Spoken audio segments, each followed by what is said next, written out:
Bom dia, irmãos, a paz. Eu sou o Padre Paulo Henrique, eu sou missionário na comunidade de vida aqui na cidade de Sobral.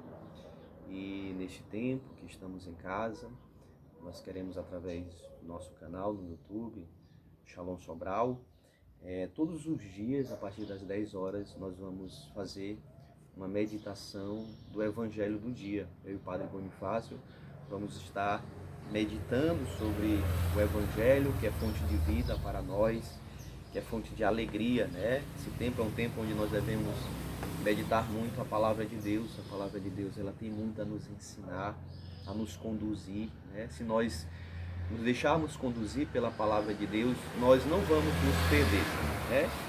E hoje o Evangelho, ele continua falando de Jesus como bom pastor. Nós estamos no capítulo 10 do Evangelho de São João, e hoje nós vamos ler os capítulos de 22 a 30. Depois você pode dar uma lida, né, nesse Evangelho e meditar um pouco.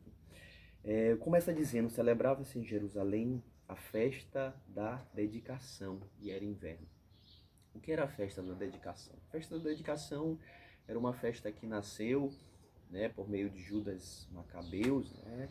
No tempo de Judas Macabeus, o templo, que era o lugar santo, que era o lugar do sacrifício, que era o lugar onde os sacerdotes, né, o povo ia para exercer o seu culto a Deus, o templo ele foi profanado, né? Os pagãos, eles invadiram o templo naquele tempo, né, os pagãos eles profanaram, de certa forma, destruíram o lugar sagrado, o lugar de adoração, né? Acredito que hoje também, quando se vai perdendo a fé, se vai mudando o lugar de adoração, né? Quantas igrejas em muitos lugares hoje estão fechadas, né? Não somente por causa do coronavírus, mas porque não existe mais fiéis. Muitos países perderam de vista a fé e por isso deixaram de adorar a Deus. Então o templo, naquele tempo, de forma especial, tinha um valor muito grande, porque ali era o lugar onde o sacerdote ia oferecer as vítimas em sacrifício, né, pelos pecados. Era também um lugar de purificação. Por isso, essa festa da dedicação, que era celebrada todos os anos e era para o judeu como se fosse o Natal, né? Era onde se vivia novamente essa experiência do encontro com Deus, né, da purificação, e tinha um valor muito grande, né? E Jesus ele vai ao templo. Jesus ele vai ao templo não para oferecer sacrifício, porque naquele tempo ele não era sacerdote, né? Ele não tem as prerrogativas do sacerdócio judaico, né? Mas Jesus ele vai ao templo porque ele é o verdadeiro sacerdote.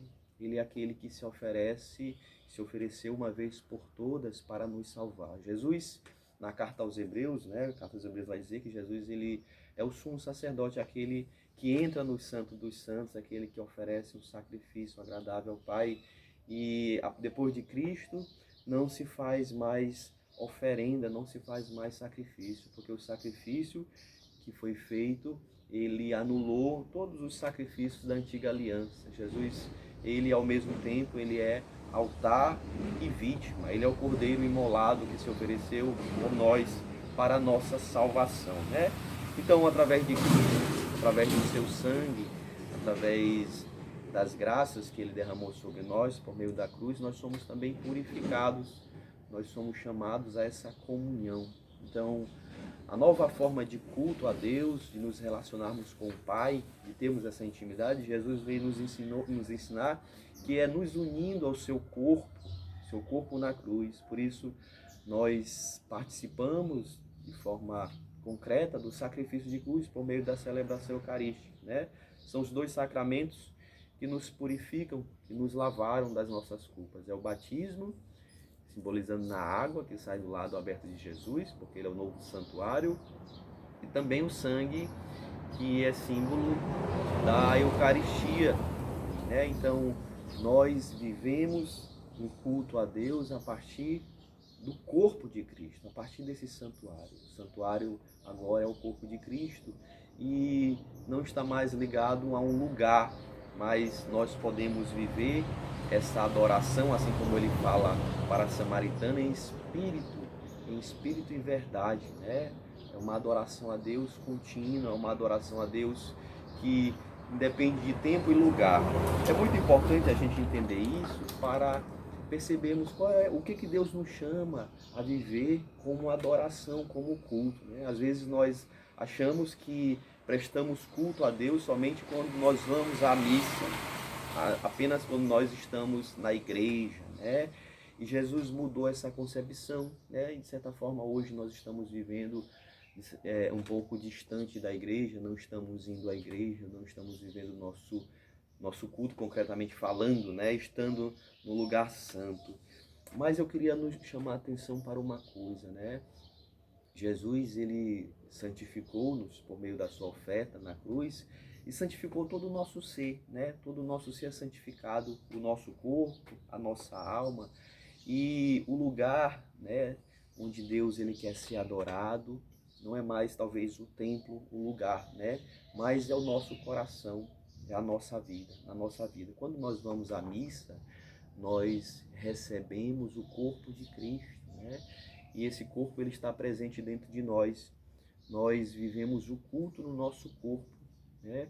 Então, celebrar a missa é também celebrar o culto a Deus, né? Nós vamos vivendo continuamente esta adoração por meio da nossa vida ordinária, por meio do nosso sacrifício, por meio do nosso louvor, por meio dos nossos sofrimentos. Então, a nossa vida, ela torna-se um sacrifício vivo. São Paulo, ele vai dizer, né?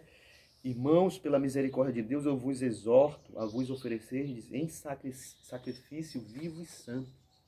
A nossa vida torna-se esse lugar do sacrifício, esse lugar da oferta, né? E o nosso corpo, meus irmãos, torna-se esse santuário, um santuário não mais construído por mãos humanas, mas um santuário habitado por Deus. Quando o homem não tem consciência de que o seu corpo é um lugar santo, é um lugar habitado por Deus, o homem se entrega a todas as formas de degradação do corpo. É o que nós vemos hoje uma sociedade que não reconhece, que não tem fé, né? Muitas vezes se entrega ao pecado, se entrega muitas vezes à idolatria do corpo, né? O corpo não é mais um lugar do sacrifício, mas é o lugar do prazer, é o lugar de eu ter prazer, de eu ter sensações, né? Então, isso é o mal. A sociedade hoje vive esse engano, né? Essa forma de culto ao corpo, um culto até idolátrico, né? E Deus nos chama a fazer do nosso corpo um lugar de adoração, um lugar de sacrifício. Jesus ele relaciona essa realidade também à nossa intimidade com Deus, porque se esse lugar santo ele é profanado, se esse lugar santo é lugar do pecado, ele também não vai ser o lugar do encontro com Deus, porque Jesus ele quer se encontrar conosco através do nosso corpo, através da presença dele dentro de nós. E quanto mais nós entramos dentro de nós, quanto mais reconhecemos a dignidade que nós temos, mais nós vamos ouvir a voz de Deus, mais nós vamos ser conduzidos por sua palavra, né? Mais nós vamos ser conduzidos por Ele. Portanto, esse é o tempo onde Deus nos chama a restaurar a dignidade perdida pelo pecado por meio do nosso corpo, né? O corpo é o lugar da adoração, o corpo é o lugar do sacrifício, o corpo é lugar do amor, né? É lugar de ofertarmos as primícias. Então, meus irmãos, nós devemos fugir de tudo aquilo que torna o nosso corpo impuro, né? Sobretudo por meio de coisas que vamos vendo, né? Que vamos buscando e vai introduzindo em nós o pecado e nós vamos deixando de adorar a Deus, oferecer um sacrifício de verdade, né? Então, nós também nos tornamos, de certa forma, sacerdotes, também unidos a Cristo, também nós podemos oferecer um verdadeiro culto a Deus. Aqui São Pedro Crisólogo, ele vai dizer que esse verso, ó homem, se tu sacrifício sacerdote de Deus, não percas aquilo que foi dado pelo poder do Senhor, reveste-te com a túnica da santidade, cinge-te com o símbolo da castidade, seja Cristo o véu de proteção de tua cabeça, que a cruz permaneça em tua fronte como defesa, grava em teu peito o sinal da divina ciência. Eleva continuamente a tua oração como perfume de incenso. Empunha a espada do Espírito, faze de teu coração um altar, e assim, com toda a confiança, oferece teu corpo como vítima a Deus. Então, que você possa fazer essa oferta da sua vida, do seu corpo a Deus, como um sacrifício vivo e perfeito. Deus te abençoe. Shalom.